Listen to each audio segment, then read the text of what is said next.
John Fitzgerald Kennedy, do solemnly swear. I, John Fitzgerald Kennedy, do solemnly swear. That you will faithfully execute the office of President of the United States. That I will faithfully execute the office of President of the United States. And will, to the best of your ability. And will, to the best of my ability. Preserve, protect, and defend the Constitution of the United States. Preserve, protect, and defend the Constitution of the United States. So help you God. So help me God.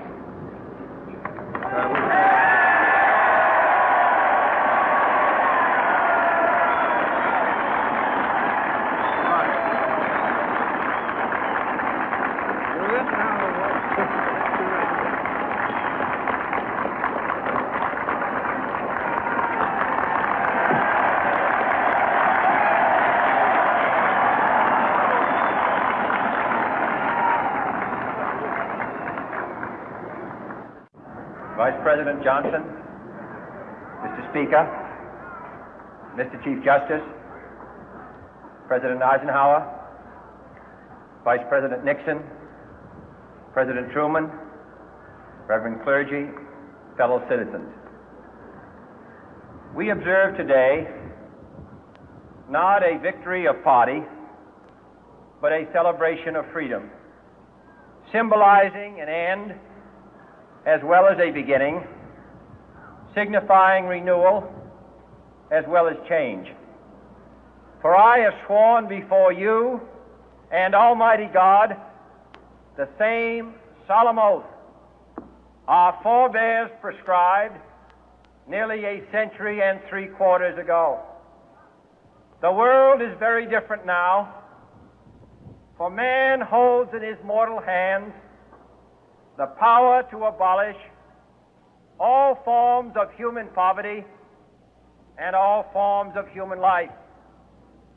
And yet the same revolutionary beliefs for which our forebears fought are still at issue around the globe. The belief that the rights of man come not from the generosity of the state, but from the hand of God. We dare not forget today that we are the heirs of that first revolution.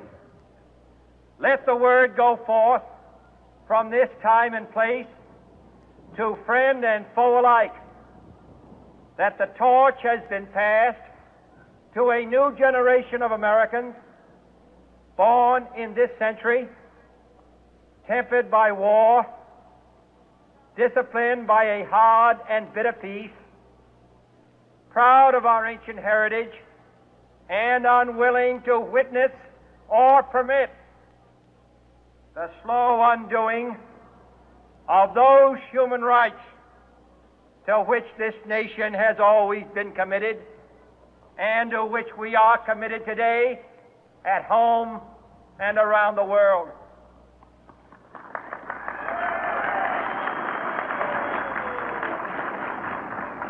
Let every nation know, whether it wishes us well or ill, that we shall pay any price, bear any burden, meet any hardship, support any friend, oppose any foe to assure the survival and the success of liberty.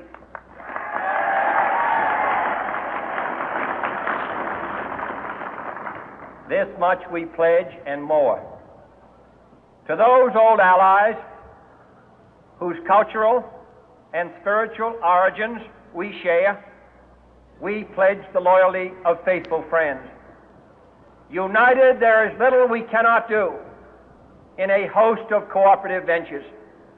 Divided, there is little we can do, for we dare not meet a powerful challenge at odds and split asunder. To those new states whom we welcome to the ranks of the free, we pledge our word that one form of colonial control shall not have passed away merely to be replaced by a far more iron tyranny. We shall not always expect to find them supporting our view, but we shall always hope to find them strongly supporting their own freedom, and to remember that in the past, those who foolishly sought power by riding the back of the tiger ended up inside.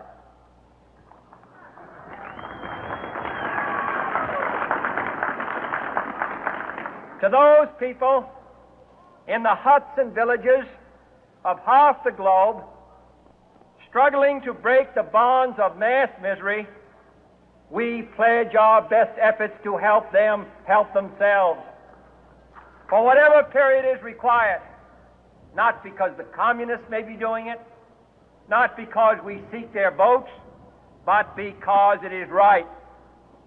If a free society cannot help the many who are poor, it cannot save the few who are rich.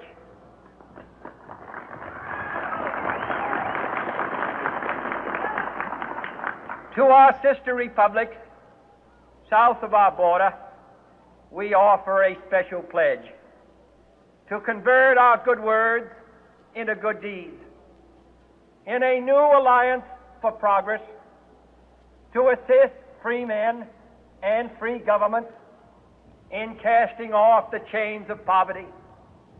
But this peaceful revolution of hope cannot become the prey of hostile powers. Let all our neighbors know that we shall join with them to oppose aggression or subversion anywhere in the Americas. And let every other power know that this hemisphere intends to remain the master of its own house.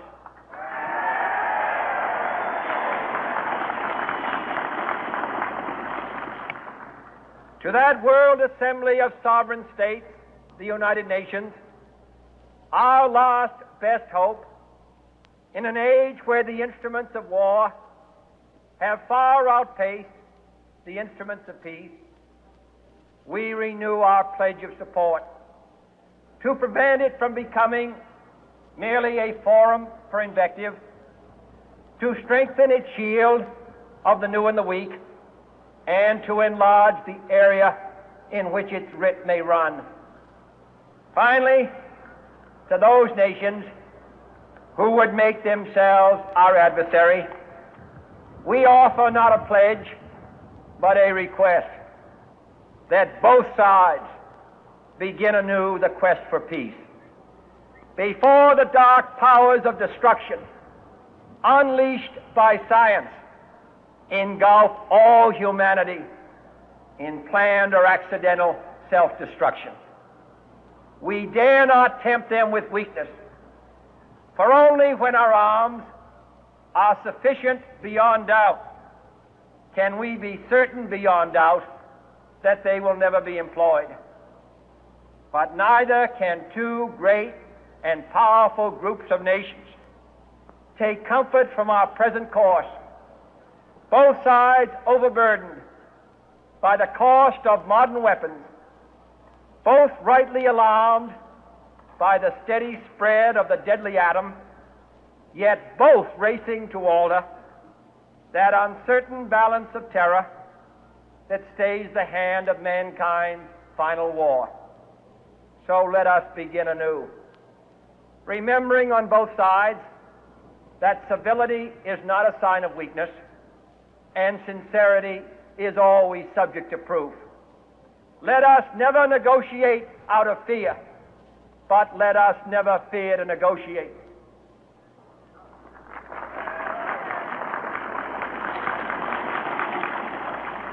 Let both sides explore what problems unite us, instead of belaboring those problems which divide us. Let both sides, for the first time, formulate serious and precise proposals for the inspection and control of arms, and bring the absolute power to destroy other nations under the absolute control of all nations.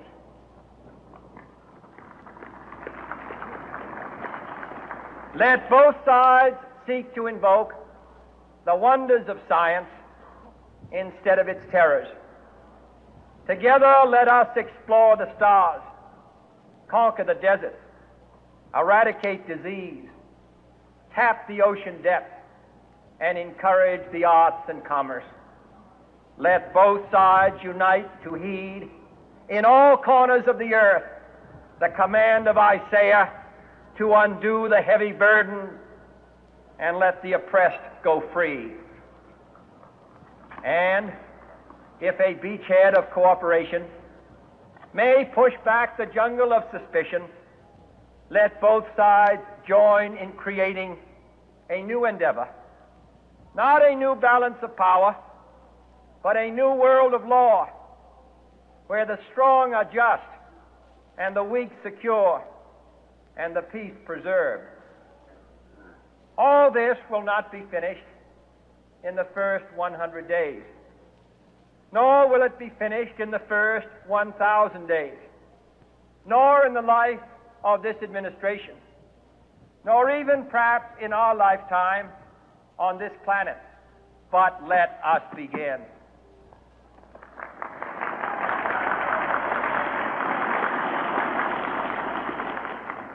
In your hands, my fellow citizens, more than mine, will rest the final success or failure of our course. Since this country was founded, each generation of Americans has been summoned to give testimony to its national loyalty. The graves of young Americans who answered the call to service surround the globe. Now the trumpet summons us again, not as a call to bear arms, though arms we need, not as a call to battle, though in battle we are, but a call to bear the burden of a long twilight struggle, year in and year out, rejoicing in hope, patient in tribulation, a struggle against the common enemies of man, tyranny, poverty, disease, and war itself. Can we forge against these enemies a grand and global alliance, north and south, east and west, that can assure a more fruitful life for all mankind? Will you join in that historic effort?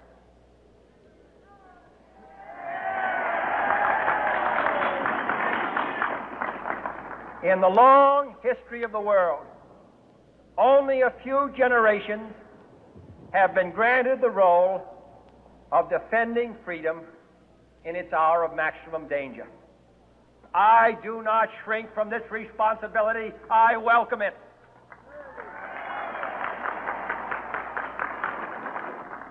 I do not believe that any of us would exchange places with any other people or any other generation. The energy, the faith, the devotion which we bring to this endeavor will light our country and all who serve it.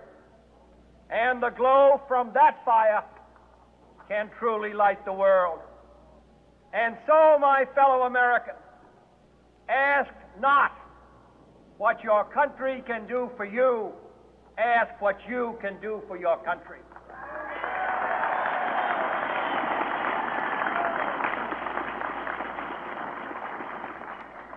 My fellow citizens of the world, ask not what America will do for you, but what together we can do for the freedom of man.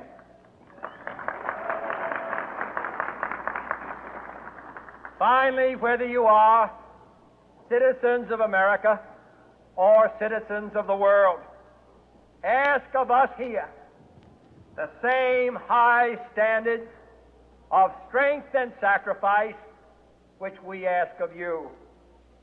With a good conscience, our only sure reward, with history the final judge of our deeds, let us go forth to lead the land we love, asking His blessing and His help, but knowing that here on earth, God's work must truly be our own.